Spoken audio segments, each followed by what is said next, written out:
네, 이스라엘이란 나라는 야곱에게서부터 시작됐죠. 야곱의 이름을 하나님께서는 이스라엘로 바꿔 부르게 하시면서 오늘날 우리가 알고 있는 이스라엘이라는 그런 국가가 형성되는 것을 보게 됩니다. 그러니까 결국은 야곱의 12아들이 이제 시간이 지나면서 12지파가 되었고, 그 12지파가 모여서 이스라엘이라는 그러한 국가를 형성하게 되는데, 이러한 자손들의 어마어마한 축복은 이미 하나님께서 야곱의 할아버지였던 아브라함에게 약속하셨던 부분이에요. 하나님께서 아브라함을 부르시면서 뭐라고 약속하냐? 내가 너로 큰 민족을 이루게 하겠다. 할렐루야. 큰 민족 이루게 하겠다. 우리 한번 창세기 12장 2절 한번 같이 읽겠습니다. 시작. 내가 너로 큰 민족을 이루고 내게 복을 주어 내 이름을 창대하게 하리니 너는 복이 될지라. 아멘. 하나님께서 아브라함에게 약속하신 거예요. 내가 너로 뭐를 이룬다? 아이고. 내가 너로 뭐를 이룬다? 아이고.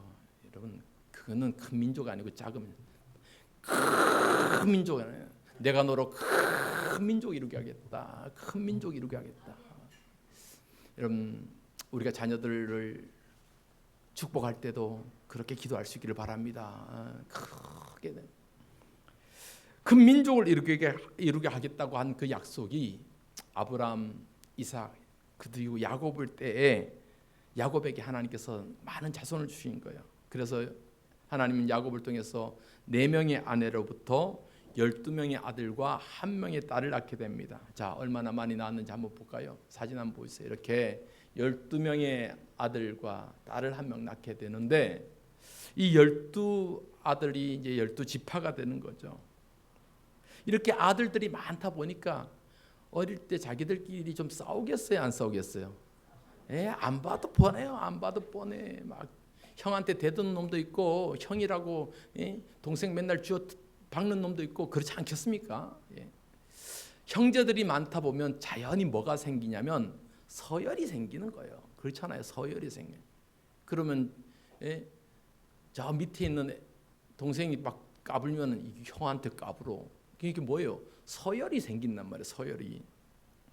그런데 우리가 잘 알듯이 가장 첫 번째 형은 누구예요? 첫째 장남은 르우벤이었잖아요. 장남으로서의 능력과 어떤 축복을 갖고 태어났지만 야곱은 그 장남 르우벤을 향해서 축복이 아니라 저주를 합니다. 왜 그래요? 내가 아비의 침상을 더럽혔다. 그러니까 장남으로서의 리더십이 사라진 거예요. 그리고 두 번째, 세 번째가 누굽니까? 시므온과 레이였잖아요. 우리가 지난 시간까지 보았듯이 시므온과 레이는 여동생 디나의 성폭행 사건을 복수하기 위해서 수많은 세겜의 남자들 다 죽여버렸잖아요. 학살을 해버렸잖아요. 그러면서 아버지 야곱에게 큰 상처를 주었던 이 두 아들도 역시 리더십이 사라진 거예요. 그러면 이제 그 다음 차례가 누구예요? 넷째 아들 유다라잖아요. 유다의 모습을 보면서 오늘 우리는 어떻게 이 유다가 그 12명의 형제들 중에서 어떤 장자의 리더십을 갖게 되었는가라는 것을 우리가 살펴볼 필요가 있습니다. 먼저 유다가 출생했던 장면 한번 보십시다. 야곱은 레아를 통해서 이제 4아들을 낳는 거예요. 줄줄이 르우벤부터 시작해서 시므온, 레이, 유다까지 이제 아들을 낳습니다. 셋째 아들까지 낳았음에도 불구하고 남편 야곱은 여전히 마음이 레아에게 가 있는 것이 아니라 누구한테 가 있어요? 라헬이라는 여인에게 갔단 말이에요. 동생인 라헬에게 마음이 가 있어요. 그러니까 이제 내가 아들 셋을 낳았는데 하나를 더 낳으면은 하나님이 내 억울함을 풀으시고 나는 정말 하나님을 찬송할 것이다. 이러면서 아들을 딱 낳았네요. 그 아들의 이름을 뭐라고요? 유다라고 부른 거예요. 찬송하다 이런 뜻이거든요. 자, 창세기 29장 35절입니다. 시작. 그가 또 임신하여 아들을 낳고 이르되 내가 이제는 여호와를 찬송하리로다 하고 이로 말미암아 그가 그의 이름을 유다라 하였고 그의 출산이 멈추었더라. 아들 낳았어요. 내가 이제 여호와를 찬송하리로다라는 의미에서 찬송하다, 찬양하다라는 뜻이 유다의 뜻이거든요. 유다의 뜻이 찬송하다라는 뜻이거든요. 그러니까 이제 이 아들로 인해서 남편이 나에게로 돌아오고 나를 사랑해 주면 내가 여호와를 찬송할 것이다. 주님이 나의 기쁨이 되고 주님이 나의 찬송이 될 것이다. 이러한 감격을 고백을 담아서 그의 아들 이름을 유다라고 지었단 말입니다. 그러니까 이 유다라는 이름이 얼마나 멋있어요. 우리도 자녀들 이름 중에 이렇게 이름 보면 찬송이, 찬양이 뭐 이렇게 많단 말이에요. 하나님을 올려드린 이 찬양하다라는 뜻에서 유다라는 의미는 참 아름다운 의미. 하나님을 찬양하다, 찬양하다. 그래서 이스라엘 많은 유대인들이 유다라는 이름을 굉장히 즐겨 사용했습니다. 내 자녀의 이름을 낳을 때 유다, 하나님을 찬양하다. 얼마나 존귀하게 쓰였는지 몰라요. 그런데 그 유다라는 이름을 누가 말아먹었어요? 우리가 잘 아는 사람이 있어요. 누구예요? 예수님의 제자 중에 예수님을 팔아먹은 가룟 유다 때문에 이 이름이 이미지가 망가져 버린 거예요. 그런데 이 가룟 유다 이전에 유대인들은 유다라는 이름이 너무나도 중요하고 참 내 자녀를 낳으면 유다라고 이름 지었지, 이런 사람들이 많았단 말이에요. 그래서 예수님의 제자 중에서도 유다라는 이름을 가진 사람이 두 사람이 있었어요. 자, 누가복음 6장 16절 볼까요? 시작. 야고보의 아들 유다와 예수를 파는 자 될 가룟 유다다. 야고보의 아들 유다. 다른 복음서에는 다데오라고 나와요. 다데오. 다데오의 구약식 이름이 유다였어요. 그리고 예수님의 제자 중에 가룟 유다. 가룟 유다.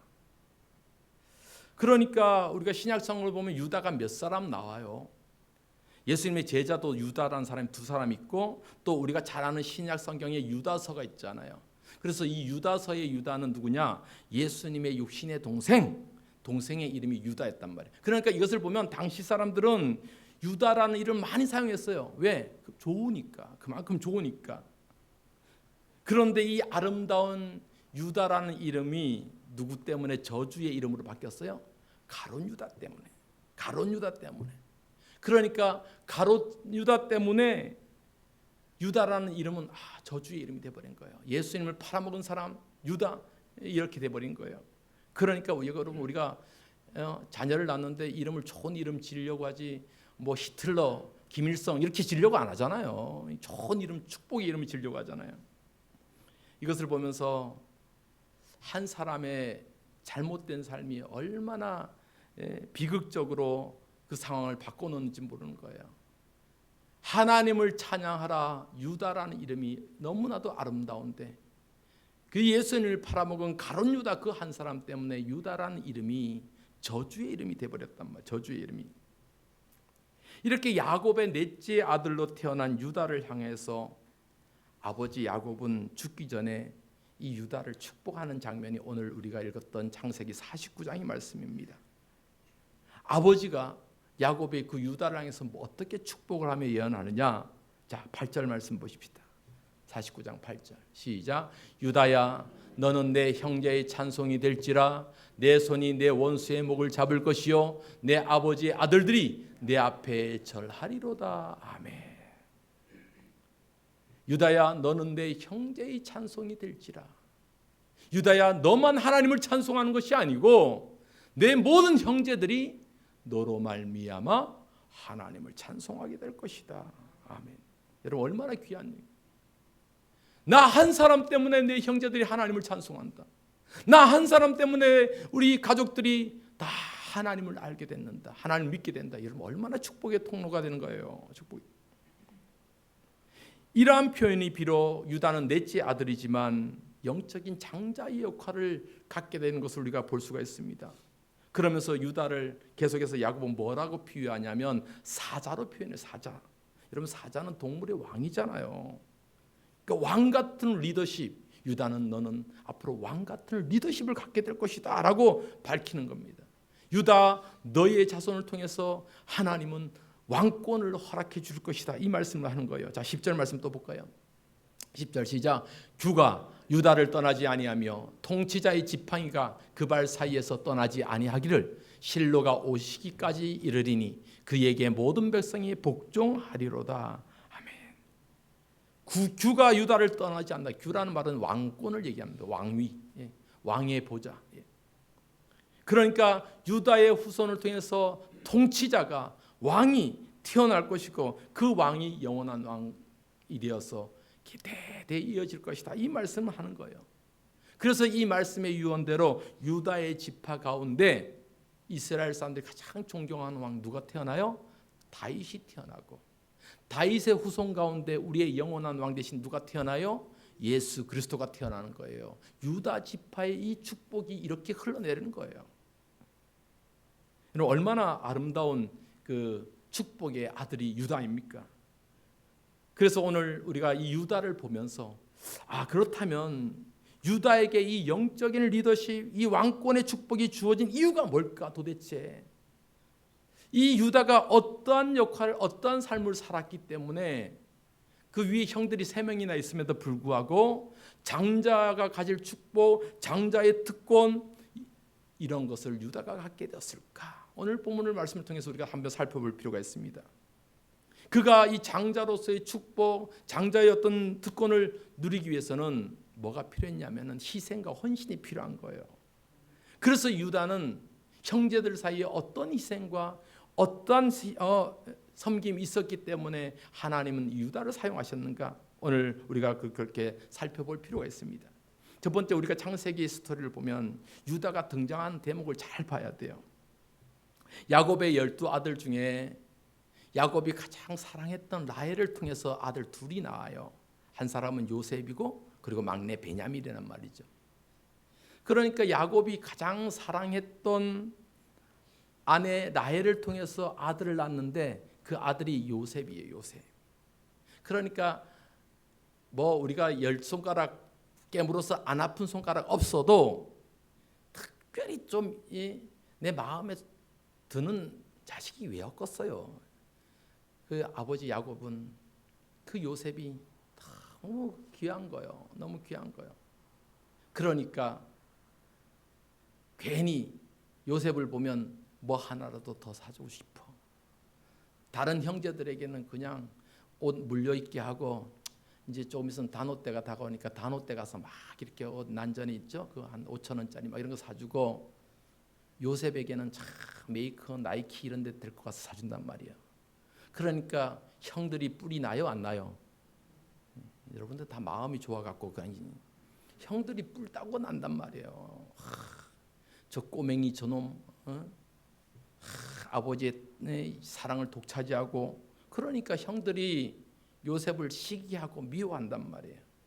그런데 어느 날 요셉이 아버지의 심부름을 하기 위해서 형들을 찾아 멀리 온단 말이에요.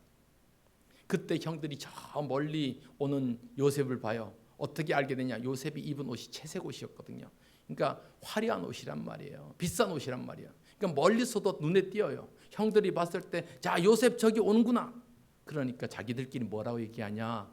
아유, 저 꼴보기 싫은 놈 온다. 저거 어떻게 안 없어지냐? 저거 어떻게? 그러면서 자기들끼리 의논을 해요. 야, 우리 저놈 오면은 여기서 죽여버리자. 이 구덩이 속에 던져버리자. 그리고 나서 아버지한테 가서 짐승이 와서 물어갔다가 하면 되지 않느냐. 이렇게 자기들끼리 말을 맞춘단 말이에요. 그 얘기가 창세기 37장에 나옵니다. 자, 창세기 37장 18절로 20 시작. 요셉이 그들에게 가까이 오기 전에 그들이 요셉을 멀리서 보고 죽이기를 꾀하여 서로 이르되 꿈꾸는 자가 오는도다. 자, 그를 죽여 한 구덩이에 던지고 우리가 말하기를 악한 짐승이 그를 잡아먹었다 하자. 그의 꿈이 어떻게 되는지를 우리가 볼 것이니라 하는지라. 아멘. 이렇게 형들이 작당을 해서 그 동생 요셉을 채색옷을 다 벗겨버리고 물 없는 깊은 구덩이에 던져버리는 거예요. 이제 요셉은 꼼짝없이 죽게 되었잖아요. 뜨거운 광야에서 물 없는 구덩이에 하루도 못 버텨요. 그런데 이때 가만히 보니까 저렇게 놔두면 요셉이 죽겠잖아요. 그때 형제들 앞에 딱 나온 사람이 누구예요? 유다가 나온 거예요. 유다가 뭐라고 나오냐면, 형제들아, 우리가 그래도 얘랑 피를 나눈 형제인데 여기서 이 어린 요셉을 죽인들 우리에게 무슨 유익이 있겠느냐? 그러지 말고 저기 미디안 상황이 지어나니까 저기 팔아서 우리 용돈이나 벌자. 이렇게 하면서 동생을 살리게 됩니다. 그 말씀 26절 27절 한번 볼까요? 시작. 유다가 자기 형제에게 이르되 우리가 우리 동생을 죽이고 그의 피를 덮어둔들 무엇이 유익할까? 자, 그를 이스마엘 사람들에게 팔고 그에게 우리 손을 대지 말자. 그는 우리의 동생이요 우리의 혈육이라 하며 그의 형제들이 청종하였더라. 아멘. 여러분, 우리가 여기서 유다의 리더십을 볼 수가 있어요. 앞서 장자였던 큰형 르우벤이 다른 형제들이 요셉 죽이자 했을 때 야, 하지 말자. 그러니까 그때는 형제들이 말을 안 들어요. 그런데 유다가 일어나서 딱 말을 하니까 형제들이 뭐 했다고요? 청종했다. 들었단 말이에요. 그러니까 리더의 역할이 여기서 나오는 거예요. 리더는 위기의 상황에서 지혜가 필요하고 어떻게 하면 공동체가 위험에 빠지지 않는 방법을 늘 생각해야 돼요. 유다는 요셉 동생이 죽일 위기에서 어떻게 하든지 저 동생 살려야 되겠다는 그 마음이 있었던 거예요. 그래서 유다가 다른 형제들을 설득해서 요셉을 살게 되는데 그렇게 리더십을 발휘했던 사람이 유다였단 말이에요. 또 한 가지 우리가 유다의 리더십을 볼 수 있는 사건이 흔히 우리가 창세기 38장을 보아야 됩니다. 창세기 38장은 유다의 스토리를 담고 있어요. 이상하게 그런데 왜 이 이야기가 이 창세기에 생뚱맞게 들어가 있는지를 보여주는 이야기인데 이 창세기 38장의 이야기는 유다의 수치스러운 이야기거든요. 그러니까 쉽게 말하면 유다가 그의 며느리 다말과 동침하는 이러한 사건을 담겨진 스토리가 창세기 38장이에요. 그러니까 참 수치스럽고 그런 이야기인데 왜 그렇다면 성경은 이 창세기 38장 유다의 이야기를 여기에 기록했을까? 여러분, 우리가 기억해야 될 것은 성경은 다 하나님의 의도를 갖고 있는 거예요. 그래서 우리가 성경을 하나님의 의도성을 갖고 있다고 보아야 됩니다. 그러니까 한 구절도 한 이야기도 필요 없는 이야기가 있어요, 없어요? 없단 말이에요. 그러니까 분명히 하나님의 뜻이 무엇인가가 있기 때문에 창세기 38장에 유다의 수치스러운 일이 담겨져 있는데 그 유다 창세기 38장을 읽으면서 우리가 놓치지 말아야 될 한 가지가 있어요. 그것은 뭐냐면 자식의 죽음을 가슴에 품고 있는 아버지의 심정을 알아야 됩니다. 유다에게는 3명의 아들이 있었단 말이에요. 엘과 오난과 셀라라는 3 아들이 나와요. 38장에 보면. 그런데 장자 엘이 젊은 나이에 장가 가서 죽어요. 그의 죽음에 대해서 성경은 이렇게 기록하고 있습니다. 자, 창세기 38장 7절요. 시작. 유다의 장자 엘이 여호와가 보시기에 악함으로 여호와께서 그를 죽이신지라. 예. 유다의 첫째 아들 엘이 죽어요. 왜 죽었어요? 여호와 보시기에 악하기 때문에 하나님이 치신 거예요. 그리고 얼마 지나지 않아 그의 둘째 아들도 하나님의 심판을 받아서 죽어요. 여러분, 유다의 2 아들이 하나님의 심판을 받아 죽었다? 그런데 아무리 하나님의 심판을 받아서 죽었다 해도 아버지의 심정은 어떻겠어요? 좋겠어요? 안 좋겠어요? 안 좋아.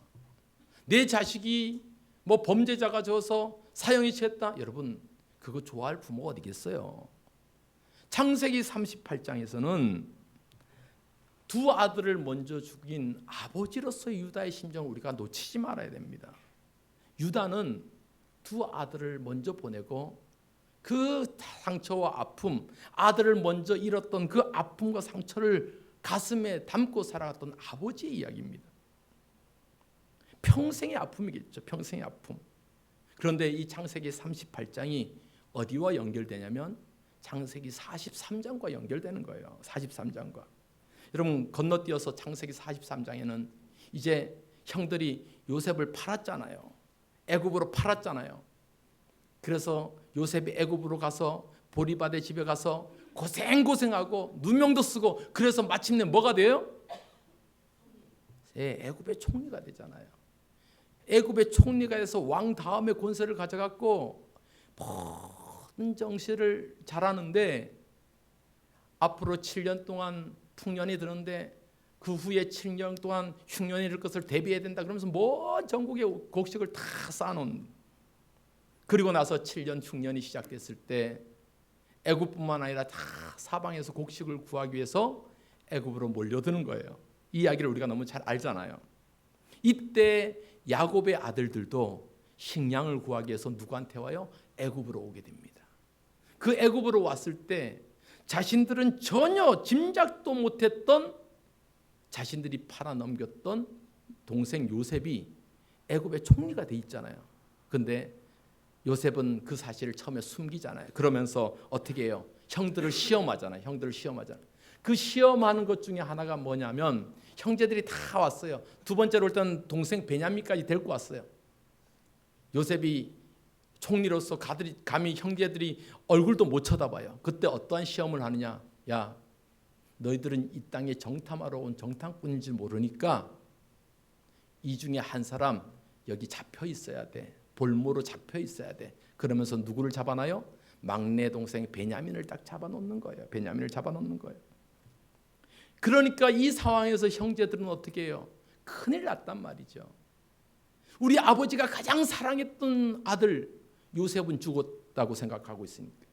그리고 베냐민 이 막내 아들이 애굽에 잡혀 있다고 생각하면 우리가 이렇게 집으로 돌아가면 우리 아버지가 충격받아서 고혈압으로 돌아가실지 몰라. 그러니까 우리가 이 상태로 다시 돌아간다면 아버지도 죽고 동생도 죽게 되는 이러한 진퇴양난의 상황이 된단 말이에요. 그러니까 형제들이 도대체 어떻게 하면 좋을까? 베냐민을 안 데리고 가면 우리 아버지가 돌아가실지를 모르는데 이러한 근심과 걱정하고 있을 때 이때 누가 등장해요? 오늘 또 유다가 등장한단 말이에요. 유다가 이때도 리더십을 발휘하는 거예요. 뭐라고 발휘하냐면 유다가 아직 이 총리가 요셉인 줄 모르죠. 총리 앞에 엎드립니다. 그러면서 하는 말이 총리님, 내가 이 동생 베냐민 대신 내가 볼모로 남아 있을 테니까 나는 죽어도 상관없습니다. 그러나 내 동생 베냐민만은 제발 좀 보내주세요. 이 동생이 안 가면 우리 아버지도 죽을 줄 모릅니다. 라고 하면서 자신이 대신해서 베냐민 대신해서 잡혀 있겠다고 이야기합니다. 그 말씀이 창세기 43장 8절로 9절 말씀이에요. 우리 같이 볼까요? 시작. 유다가 그의 아버지 이스라엘에게 이르되 저 아이를 나와 함께 보내시면 우리가 곧 가리니 그러면 우리와 아버지와 우리 어린 아이들이 다 살고 죽지 아니하리이다. 내가 그를 위하여 담보가 되오리니 아버지께서 내 손에서 그를 찾으소서. 내가 만일 그를 아버지에게 데려다가 아버지 앞에 두지 아니하면 내가 영원히 죄를 지리이다. 이 말씀은 유다가 형제들을 위해서 애굽을 가려고 할 때 이 베냐민을 안 보내주니까 유다가 뭐라고 얘기해요? 아버지, 이 베냐민을 안 가면 우리 다 죽습니다. 굶어 죽습니다. 그러니까 이 베냐민 보내주셔야 됩니다. 만약에 이 베냐민 내가 제대로 돌아오지 않으면 내가 내 아들들 내가 죽겠습니다 하고 희생의 마음을 감고 그렇게 리더십을 발휘했던 사람이 요셉입니다. 유다입니다. 그러니까 유다는요 철저하게 어떤 마음을 알아요? 두 아들 잃어버렸잖아요. 두 아들의 잃어버린 아버지의 마음을 누구보다 다른 형제들보다 누구보다 잘 아는 사람이 유다였단 말이에요. 그러니까 아버지 야곱이 벌써 요셉 죽었다고 생각하는 그 아버지 야곱이 베냐민까지 잃어버리면 안 된다라고 생각했던 그 아버지의 마음을 누가 잘 안다는 거예요? 유다가 잘 안다는 거예요. 그러니까 아버지의 마음을 자식을 먼저 보낸 아버지의 마음을 너무나도 잘 알고 있었던 그 유다의 심정. 유다가 왜 잘 알았다는 거예요? 유다도 두 아들을 잃어봤잖아요. 그 심정을 유다는 너무 잘 알았기 때문에 그 형제들 앞에서 자기가 희생하겠다. 내가 담보가 되겠다. 그렇게 희생하고 헌신했던 거예요. 이러한 희생과 헌신이 있었기 때문에 야곱의 아들들 중에서 유다는 리더십을 발휘하게 된 거예요. 여러분, 리더십이라는 것은 우리가 그냥 생기지 않잖아요. 그냥 내가 힘이 있다고 생기지 않잖아요. 그냥 내가 첫 번째 태어났기 때문에 내가 무조건 장자야 그렇게 생기지 않잖아요. 여러분, 리더십은 언제 생겨나요? 자기 거 희생하고 자기 거 나눠주고 자기 거 베풀고 나는 못 먹더라도 너 한 숟갈 더 먹어. 그럴 때 리더십이 생기는 거잖아요. 즉 자기를 희생하고 어떻게든지 베풀고 그럴 때 리더십이 생기는 거잖아요. 여러분 우리가 뭐 이런 표현을 요즘은 잘 안 씁니다만은 한때는 우리 교단을 향해서 우리 뭐 하여튼 기도할 때마다 우리 교단 뭔 교단이라 그래요? 장자 교단이라 그러고 맨날 그래요. 참 어떤 한편으로는 좀 듣기 부담스럽기도 하고 거북하기도 하고 그런 게 있어요. 여러분 장자라는 축복은 그 리더십은 무엇을 통해 나타나는 거예요? 섬김과 희생과 나눔과 자기 희생을 통해서 나타나는 거예요. 여러분 리더십이라는 그렇잖아요. 내가 희생하고 타인을 위해서 내 등이라도 내어줄 수 있을 때, 그러한 사랑이 있을 때 뭐가 생겨나요? 리더십이 생겨나는 거예요. 이것이 바로 우리가 잘 아는 예수님의 리더십입니다. 여러분 예수님의 리더십은 섬김의 리더십이잖아요. 사랑의 리더십이잖아요. 그래서 철저하게 자기를 다 내어줄 정도로 희생하면서 돌아가신 분이 우리 예수님이시잖아요. 그러한 의미에서 예수님이 뭐라고 말씀하셔요? 자, 마가복음 10장 45절에 이렇게 말씀합니다. 인자가 온 것은 시작. 인자가 온 것은 섬김을 받으려 함이 아니라 도리어 섬기려 하고 자기 목숨을 많은 사람의 대속물로 주려 함이니라. 아멘. 이것을 가르쳐 우리가 예수님의 섬김의 리더십이라 그래요. 여러분 리더십은 그냥 생기는 거 아니잖아요. 섬기고 희생하고 나눠주고 그러한 할 때 리더십이 생기는 거예요. 유다도 마찬가지였어요. 그저 형제들 가운데 자기 일속 먼저 챙기고 자기 먼저 먹고 동생들 내팽개치고 하면 리더십이 생기겠어요? 아니잖아요. 그저 자기 희생하고 섬기고 동생들을 위해서 때로는 자기가 희생하고 담보가 되어줄 때, 그럴 때 리더십이 생긴다는 거죠.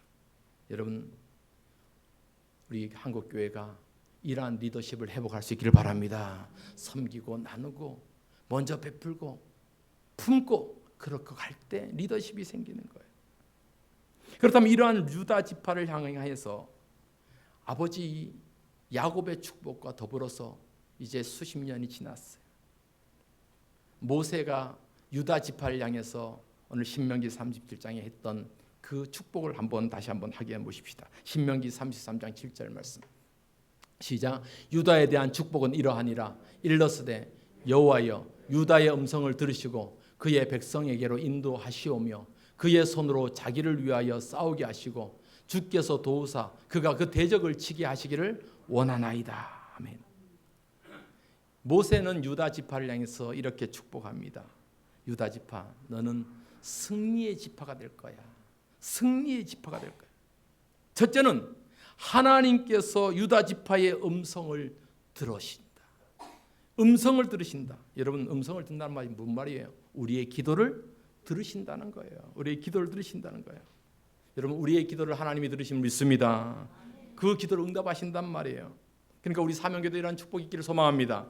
여호와여 유다의 음성을 들으소서. 여호와여 우리 사명교의 기도를 들으소서. 여러분 이러한 기도가 있다는 거예요. 이것이 유다 지파의 축복이에요. 또 한 가지는 유다 지파는 가는 곳마다 뭐가 있어요? 승리가 있어요. 승리가 있어요. 왜? 누가 도우시기 때문에요. 주께서 도우사 그가 그 대적을 치게 하시기를 원하나이다. 주께서 도우시니까, 주께서 함께 하시니까, 하나님이 함께 하시니까 유다 지파가 어느 곳으로 가든지 승리케 하셨다 이 말씀입니다. 여호와 니시 승리의 하나님 유다 지파와 함께 하셨단 말이에요. 그래서 이스라엘 그 12지파가 40년 광야 생활을 마치고 가나안 땅에 들어갔을 때 이 가나안 땅을 정복해야 되는데 어느 지파가 먼저 선봉에 설 것인가 다들 머뭇머뭇거려요. 이때 기도하니까 하나님께서 누가 먼저 올라가라 그래요? 유다 지파 너가 먼저 가라. 너가 선봉에 서라. 내가 너와 함께 할 것이다. 내가 너로 승리케 할 것이다. 할렐루야. 이 말씀을 하시는 거예요. 자, 사사기 1장 1절 2절. 사사기 시작. 여호수아가 죽은 후에 이스라엘 자손이 여호와께 여쭈어 이르되 우리 가운데 누가 먼저 올라가서 가나안 족속과 싸우리이까? 여호와께서 이르시되 유다가 올라갈지니라. 보라 내가 그 땅을 그의 손에 넘겨주노라 하시니라. 아멘. 여러분 누가 먼저 올라가요? 유다 지파가 먼저 올라가요. 항상 선봉에 서는 거예요. 여러분 리더십은 여기 있는 거예요. 자 가자 하고 자기가 뒤로 빠지면 리더십이 안 생기잖아요. 자, 내가 먼저 갈 테니 다 따라와라 이래야지 리더십 생기는 거잖아요. 유다 지파는 그런 거예요. 가나안의 전쟁에 앞장서서 그 앞길을 텄던 그 유다 지파. 근데 이때 이 앞길을 텄던 유다 지파에 누가 있어요? 우리가 잘 아는 갈렙이 있었고, 그 갈렙이 사이가 된 나중에 온니엘이라는 첫 사사가 등장하는 거예요. 이 갈렙을 통해서 유다 지파는 가나안 정복에 시작한 거란 말이에요. 여러분, 오늘 우리는 이 유다 지파의 축복을 기억해야 될 필요성이 있습니다. 넷째로 태어난 아들이었지만, 그러나 그는 철저히 형제들을 섬길 줄 알고, 형제들을 위해서 희생할 줄 알고, 누구보다도 공동체를 위해서 자기가 희생할 줄 아는 그러한 모습을 보였기 때문에 그는 장자의 역할을 감당하는 리더십을 갖게 된 거예요. 그러한 리더십이 있었기 때문에 가나안 정복 전쟁도 유다 지파는 가장 앞장서서 그렇게 올라갈 수 있었다는 것. 그리고 그 유다 지파의 희생과 헌신에는, 그 유다 지파에는 누가 있었냐면 갈렙이라는 아주 멋진 사나이가 있었다는 것. 우리가 잘 알듯이 갈렙은 이 가나안 정복할 때 나이가 몇 살이었어요? 85세의 나이였습니다. 85세의 나이였지만 그럼에도 불구하고 여호수아에 가서 뭐라고 고백해요? 이 산지를 내게 주소서. 내가 젊을 때나 지금이나 여전히 나에게 힘이 있다. 이 고백이 어떻게 나와요? 하나님이 나와 함께 하시기 때문에, 주님이 나와 함께 하시기 때문에 이러한 힘이 있다, 이렇게 고백한 거잖아요. 자, 갈렙의 고백 한번 다시 보십시다. 여호수아 14장 11절에 12절 시작. 모세가 나를 보내던 날과 같이 오늘도 내가 여전히 강건하니 내 힘이 그때나 지금이나 같아서 싸움에나 출입에 감당할 수 있으니 그날에 여호와께서 말씀하신 이 산지를 지금 내게 주소서. 당신도 그날에 들으셨거니와 그곳에는 아낙 사람이 있고 그 성읍들은 크고 견고할지라도 여호와께서 나와 함께 하시면 내가 능히 할 수 있다. 갈렙의 아름다운 고백이잖아요. 이 갈렙은 유다 지파 사람이었다. 가장 하나님 앞에 리더십을, 영적 장자로서의 리더십을 인정받았던 유다 지파의 모습. 여러분, 우리가 이 유다 지파를 바라면서 우리가 하나님, 우리도 유다 지파처럼 쓰임 받기를 소망합니다.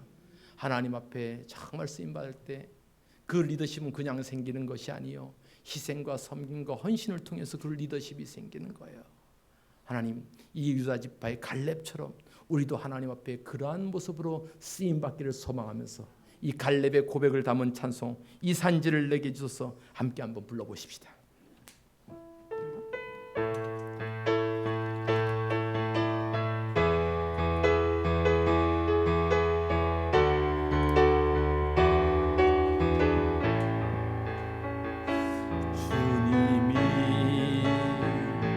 주신 땅으로 한 걸음씩 나아갈 때에 수많은 적들과 견고한 성이 나를 두렵게 하지만 주님을 신뢰함으로, 주님을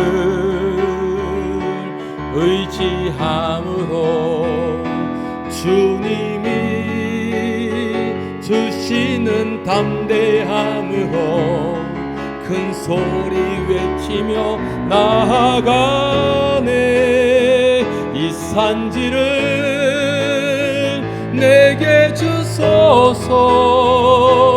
그날에 주께서 말씀하신 이제 내가 주님의 이름으로 그 땅을 취하리. 이 산지를 내게 주소서. 그날에 주께서 말씀하신 이제 내가 주님의 이름으로 그 땅을 취하리니. 아멘. 시간 우리 같이 한번 기도하겠습니다.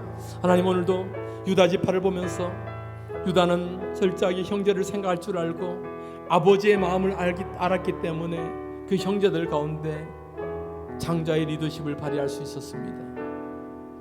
그 유다 지파 또한 그러한 삶을 통해서 가나안의 전쟁에 가장 먼저 앞장서서 올라갔던 지파가 유다 지파였습니다. 이 유다 지파의 모습을 보면서 하나님, 우리 한국교회도 또 우리 사명교회도 섬기며 희생하며 서로를 배려하며 그러한 모습으로 리더십을 발휘해갈 수 있도록, 다시 한번 한국교회 가운데 무너졌던 리더십이 희생과 섬김을 통해 다시 회복될 수 있도록 함께하여 달라고 우리 합심해서 함께 기도하시겠습니다. 아버지 하나님, 이루었습니다. 아버지 하나님, 유다 지파의 모습을 보면서 우리는 다시 한번 하나님 앞에 아버지 하나님, 우리 영적인 아버지 리더십을 회복해야 될 줄 믿습니다. 하나님, 이 리더십은 우리가 철저하게 하나님 앞에 은혜 가운데서 다시 세워지고 다시 하나님 앞에 그런 모습으로 부름받을 때 쓰여짐을 믿습니다. 하나님의 이런 놀라운 능력 가운데 하나님 앞에 쓰임받고 세워지게 도와주시고, 아버지 하나님, 그런 모습으로 하나님 앞에 쓰임받게 하여 주시옵소서. 아버지 하나님, 그런 모습으로 하나님 앞에 다시 한번 쓰임받게 하여 주시옵소서. 아버지 하나님, 내 삶의 모습들이 하나님 앞에 그렇게 쓰임받습니다. 아버지 하나님 모습으로 그런 앞에 쓰임받습니다. 하나님 앞에 그런 모습으로 하나님 앞에 한국교회가 다시 한번 그런 내용으로 회복되게 하여 주시옵소서. 하나님, 그렇습니다. 이 유다 지파의 리더십은 형제를 생각하고 아버지의 마음을 알았던 그 희생과 섬김의 모습이었음을 우리가 보게 됩니다. 아버지 안에 무너졌던 이 한국교회의 리더십이 다시 한번 이러한 모습으로 섬기고 희생하고 아버지 하나님 사랑하며 그렇게 다시 한번 회복되게 도와주시고, 우리 사명교회도 그러한 모습으로 쓰임받게 하여 주옵소서. 예수님의 이름으로 기도하옵나이다. 아멘.